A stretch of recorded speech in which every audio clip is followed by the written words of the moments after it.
Tá vendo esses cabelos? Esses cabelos fizeram um mês. Isso significa que hoje é dia de manutenção. Da minha primeira manutenção dos locos. Eu estou linda! Eu amarrei, mas dá pra desamarrar pra mostrar pra vocês como é que tá. Como vocês podem notar, eu tô olhando no espelho, tá? A raiz tá alta. Tá a raiz alta e eu assim, não tá tipo crítico, não tá crítico, nem um pouco crítico. O ponto é que os cabelos começam a se soltar um pouco. E aí uns vão indo pra mecha do outro e um vai ficando grosso e o outro vai ficando fino. Não vai ficando legal. Mas eu amei ter feito isso. Eu vou amarrar de novo pra poder sair.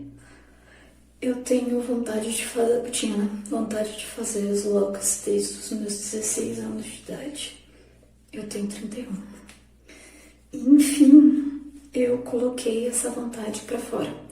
Na verdade, o que rolou nesse ano, eu acho que era minha segunda ou terceira tentativa de fazer. Eu tentava fazer sozinha. Muitas camadas do porquê, mas na tentativa de economizar uma grana, eu tentava fazer sozinha.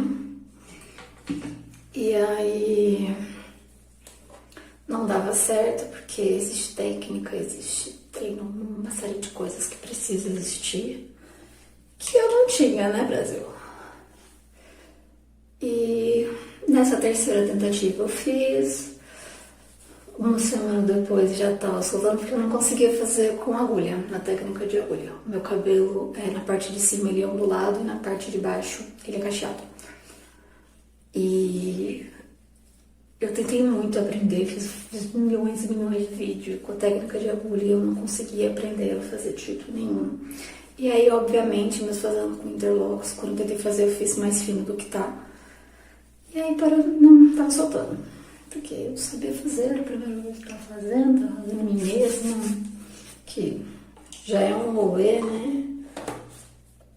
Não à toa existem pessoas que conseguem fazer trança nas outras pessoas, mas trança em si mesmo não consegue fazer, porque precisa de treinar e técnicas, assim, que eu não tinha. Aí eu acabei me rendendo e indo até a Jéssica. E aí você vai descobrindo que o Nerd Maker ele tem uma agenda super lotada, que tem muito mais pessoas que têm esse cabelo do que você imagina. E que nós estamos praticamente todas as profissões, sabe? Tem muita gente, muita gente. Mas mesmo assim, você vai ter médico, vai ter advogado, engenheiro, vai ter empreendedor, vai ter uma galera que vai ter os nossos cabelos, mas a gente não tem essa noção. E mesmo tendo essa galera toda com esse cabelo, a gente ainda vai sentindo pressão de preconceito e tal. Eu acho que... eu não me arrependo nem um pouco de ter feito, eu acho que foi uma das melhores decisões da minha vida.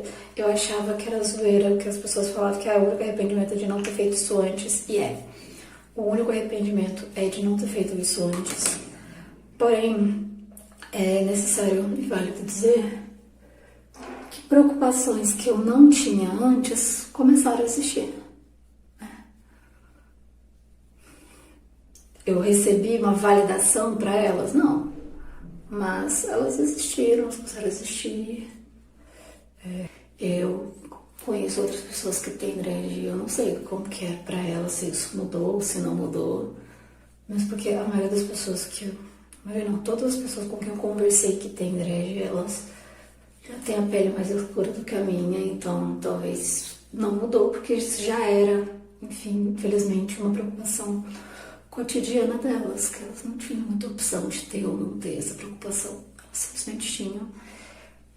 Uma coisa que eu já vi, mas aí não é uma pessoa que eu conheço, é uma pessoa que faz vídeo pra internet, que eu já vi falar que parou de acontecer com ela, no caso, era um homem, e aí ele falou que desde que ele começou a fazer dread, parou de ter essa preocupação, ele nunca mais tomou revista, e aí a teoria dele é que as pessoas como é estiloso, né? As pessoas acham que ele é tipo um artista ou um músico, alguma coisa assim, e as pessoas param de revistar ele. Eu achei isso super engraçado, né? Louco. Mas é lugares que você vai pra alguém ter esse tipo de percepção sobre você, né? Mas eu achei super legal.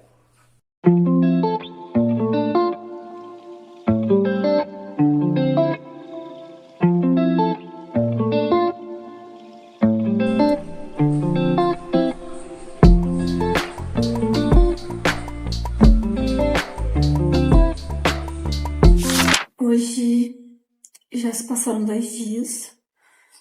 Eu fiz. Renovei, dá pra. Gente, vocês lembram, né? A diferença que tava. Quando eu voltei, eu não quis. Oi, lindinha, tudo bom com você?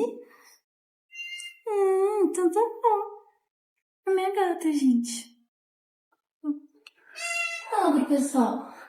Oi. Ela gosta de conversar, ela é comunicativa. Mas quando eu voltei, tava doendo muito. Tava meio até lesadinha da cabeça. Se conseguia muito pensar. Aí ontem eu fiquei vivendo o pós disso e só tô reagindo hoje. Hoje é domingo e aos domingos fazemos macarronada.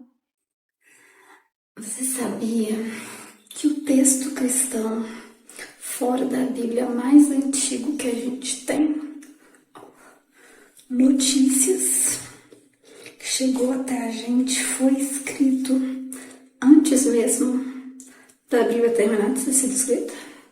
Ele foi escrito enquanto o Novo Testamento ainda estava sendo escrito. O texto em questão se chama Didaquê, que é um termo grego para dizer... É um termo grego que significa educação, doutrina, coisas assim. O Didaquê, ele era um texto que ele foi feito para passar para todas as igrejas que existiam na época, no primeiro século, né? Na segunda metade do primeiro século, que é onde os historiadores atuais concordam que ele foi escrito. Quando, né? Onde, quando? Era um período que as pessoas...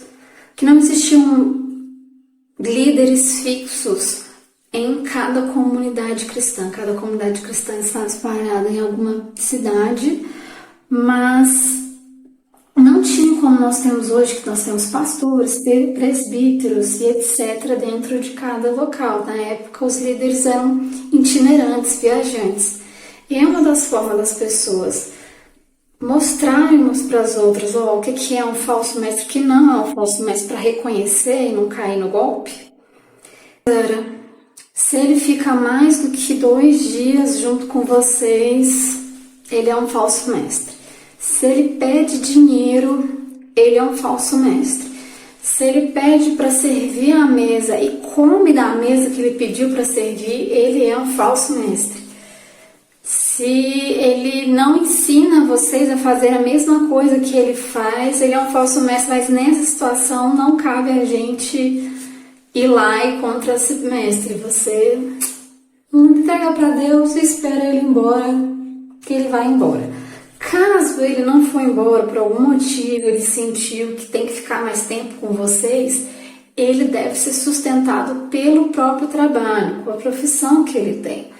Mas se ele não tem profissão, vocês serão responsáveis de ensinar a ele uma profissão para que ele possa sustentar, porque a ideia é que igreja nenhuma, comunidade nenhuma, sustentasse um líder que fosse viajante, porque o objetivo dele é ir viajando, né? Vocês podem dar uma comida para a pessoa, para quando ela poder chegar de uma cidade para outra, mas é só o suficiente para ela chegar a outra cidade. Não é para sustentar um líder, né? Completamente diferente do que nós vivemos agora. Não estou dizendo que antes era melhor ou que era pior, não, estou dizendo que as religiões são vivas e elas mudam. E assim como o cristianismo funcionava de um jeito antigamente, ele não funciona mais desse jeito. Mas não é só sobre isso que o texto trata. Ele vai tratar também sobre ofertas, sobre como dar suas ofertas, as primícias. Uma coisa que me chamou a atenção é que ele cita o texto de Malaquias, né? Naquela época dá para perceber que ele era um texto canônico, já que ele era citado diretamente nesse texto de daqui. Isso vai mostrando como que as religiões vão se transformando, como conjunto de crenças, alguns conjuntos de crenças, né, vão se transformando também, vão se complexificando alguns, outros se simplificando. Os historiadores atualmente, eles acreditam que ele não é mais antigo do que, ele não passa assim do primeiro século, porque a partir do segundo século, os cristãos vão começar a lidar com algumas questões complexas teológicas que os cristãos, chamados cristãos primitivos, não tiveram que lidar. E como em nenhum momento do Didaquê, acho que, esqueci quantos capítulos que é, mas acho que é mais de 13 capítulos. Como em nenhum momento eles falam nada sobre nenhum desses temas polêmicos, o que se entende é uma época antes disso acontecer. Já que não tem uma data, tipo, esse texto foi dessa época, ele circulou ainda os cristãos de tal época a tal época.